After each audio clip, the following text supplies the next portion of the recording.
Ducati Hypermotard 950.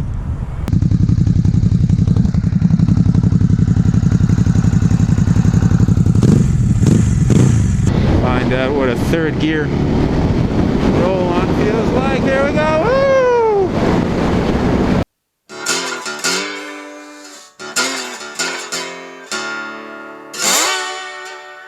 Alright guys, here it is. Ducati Hypermotard 950. Brand new. Basically 2 kilometers on it. Look at that beautiful single-sided swing arm. Brembo brakes. Sachs shock in the back. Marzocchi forks. Upside down, of course. We've got some nice hand guards with integrated turn signals, which I'm not crazy about, because if you break them, you're replacing the whole turn signal. But this thing looks mean. Absolutely lovely. That is one mean looking motorcycle, and it sounds mean too.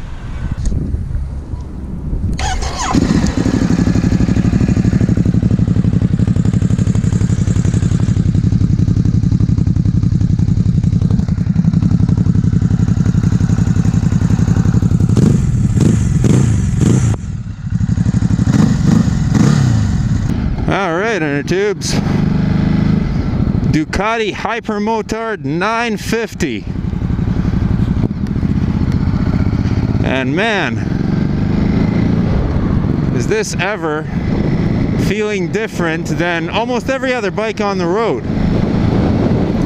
This thing is pretty wild. You're sitting right over the front wheel. This is not really a supermoto, but it is definitely supermoto inspired. So I am right over the dash. I have to look way down to see the dash. And the handlebars are right there, right nice and close, nice and wide. Right now I got it in touring mode. This is a brand new bike, brand spanking new, 2 kilometers on it. Here we go. It's a proper hooligan bike.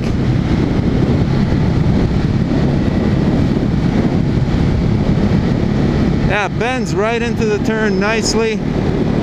No problems. Do the other turn the other way. Turns on a dime. At low revs, it's kind of a pussycat, especially in touring mode. But if you turn it down to high revs and you start accelerating, it's much more jumpy. So here we are in 4th gear. It's got a nice big fat gear indicator over there, as you can see. And it can chug along. It's pretty comfortable. Not that tall either. I can flat foot it. I'm 6 feet, 33 inch inseam on me. So a lot of people think of this as a tall bike, but it's quite narrow. So even though the seat height is tall, over 34 inches, just a little tick over 34 inches, I was able to put my feet flat on the ground. We've got a 937cc, 114 horsepower motor, L-twin, liquid cooled, 71 pound-feet of torque, something like that. Plenty for a motorcycle this light, but 440 pounds and plenty of power. This is kind of the sport bike for the street. This is the sport bike for rough roads. Pop in here and I'm gonna give the slow speed maneuverability a go here. See how it does. It sounds magnificent for a stock exhaust. Absolutely, you can totally hear it. Not too loud, not too annoying, but definitely sounds really good. And man, these motards, their slow speed maneuverability and manners like I said, the ride-by-wire is amazing. Really well calibrated. A lot of these things are super jumpy, but not this bike. This bike handles tight speed maneuvers very well indeed. Man, I love the way this thing sounds. It sounds so mean.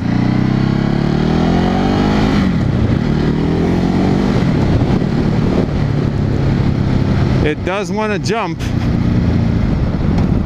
When you say jump, it says how high. Yeah, the gear indicator is nice and huge. That's good to know.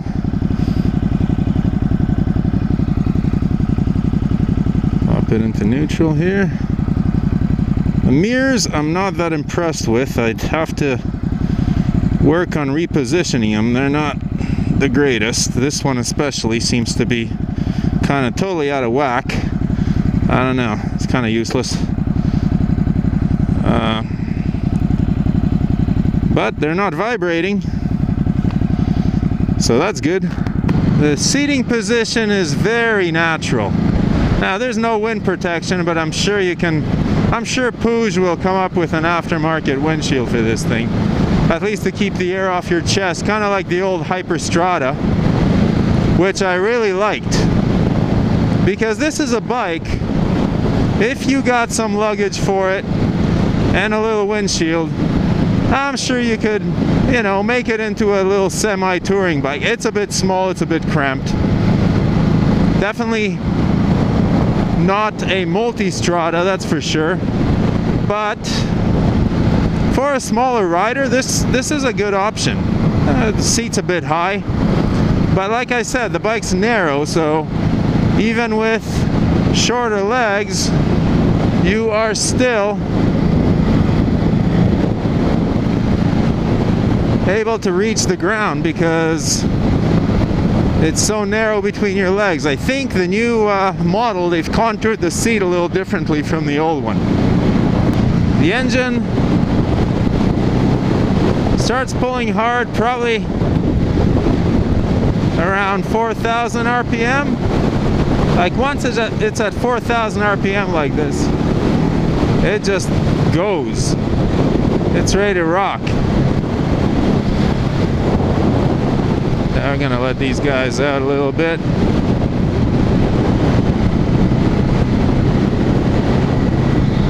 Find out what a third gear roll on feels like. Here we go. Woo!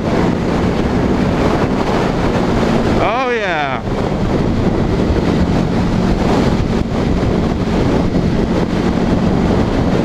Woo!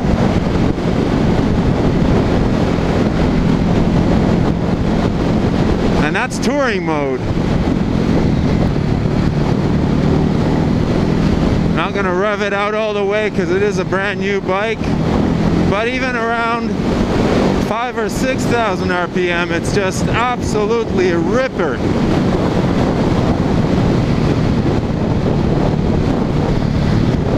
And you can really hear that engine growl and take off. Now, this thing's got 3 ride modes.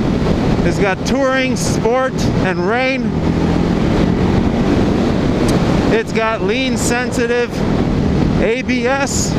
It has 8 levels of traction control. Woo!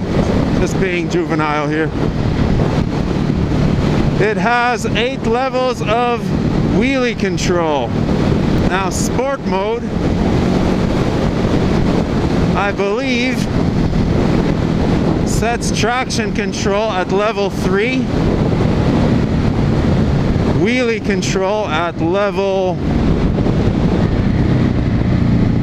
2, and ABS at level 3, which are all on the lower side of things. So let's see. Have that. We're gonna urban.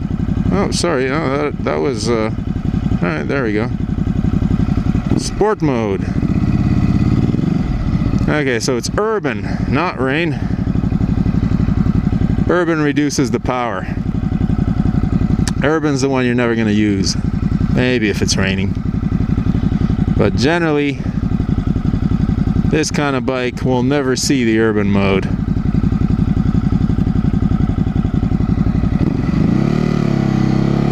Could you do track days on this? Yep, you totally could.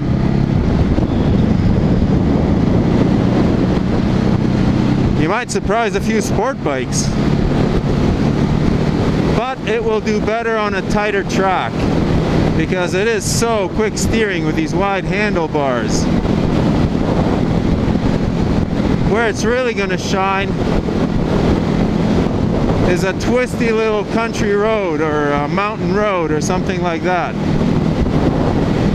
That's where it's really gonna impress. Especially if the road is bumpy. This longer travel suspension is definitely going to eat up the bumps better than a sport bike suspension will.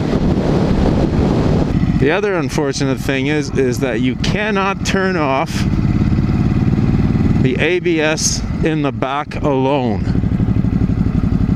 And that is a bit of a bummer.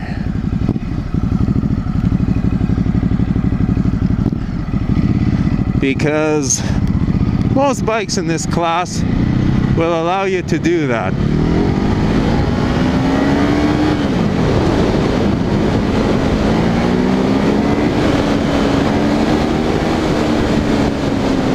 Yep, it's fast.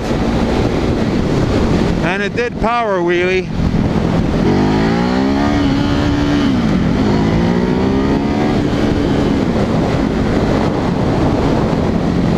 It's not as fast as a 1000cc sport bike, but it's plenty fast to get you into a lot of trouble.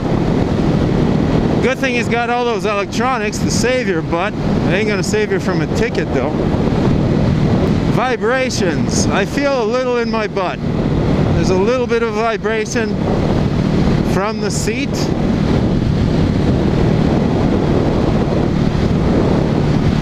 None that I can feel in the handlebars. And just a slight little tingle from the pegs. But not much. Could you commute on it? It'd be perfect. Nice high seating position. You can see over the cars. Good handlebar. It would split through traffic nicely. The handlebar's a little bit wide, but not that wide.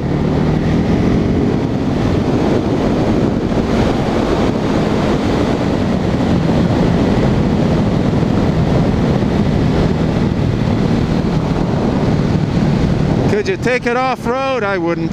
Not with a 17-inch front wheel and these road-biased tires. I mean, you could. It would handle the bumps nicely. It's got pretty good suspension, but it's not ideal for that. For that, probably better off with a KTM 690 Adventure. So the price. Take over 16,000 bucks for this thing. I can see it, you know. It's definitely got the components. Now this is the base model. There's also an SP model with Öhlins suspension. What else does the SP have? Some lighter bits to make it a little bit lighter, both inside the engine and out on the bodywork. A few carbon bits and pieces here. Clutch is nice and light on this thing. You can just sit here and not think about having the clutch in. The new Ducati rider is usually a person for whom $16,000 isn't really a make it or break it proposition. So I think they're gonna sell these. The only problem is that the Multistrada 950, which has the same powertrain pretty much, is better for touring, and the Super Sport 950 is better for sport riding. Well, maybe around a track, maybe not on the road. On bumpy roads, I take this all day. But the Super Sport's got better weather protection.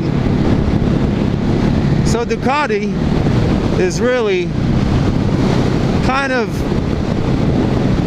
placed this bike in a spot in between various genres of motorcycle. It's not really a supermoto. A supermoto is a single, and it's lighter than this. It's not really a sport bike. It's not really a touring bike.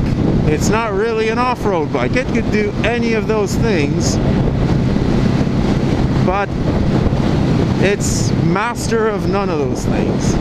So I guess this is a bike for somebody who wants to go on the street and just let's say indulge their antisocial impulses. The gearbox is slick. I like the display.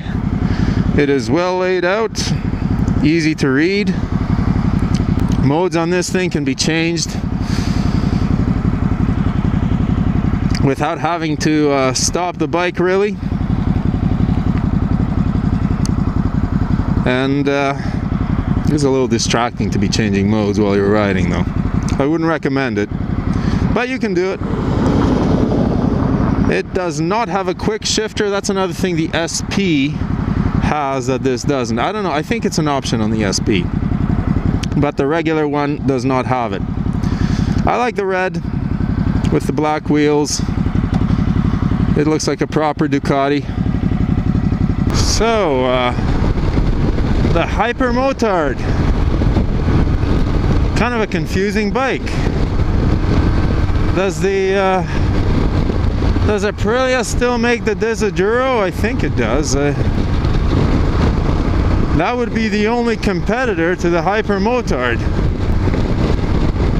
Other than that, I can't really see any other bike out there that's like it. I mean, the fun you could have on that thing, out on the country roads, out on the in central Ontario, where the roads are twisty and the police are few and far in between, it boggles the mind. Ah, nice and warm and sunny now. Guys, thanks for coming along with me and watching the video. Like, comment, subscribe, and may the spokes be with you.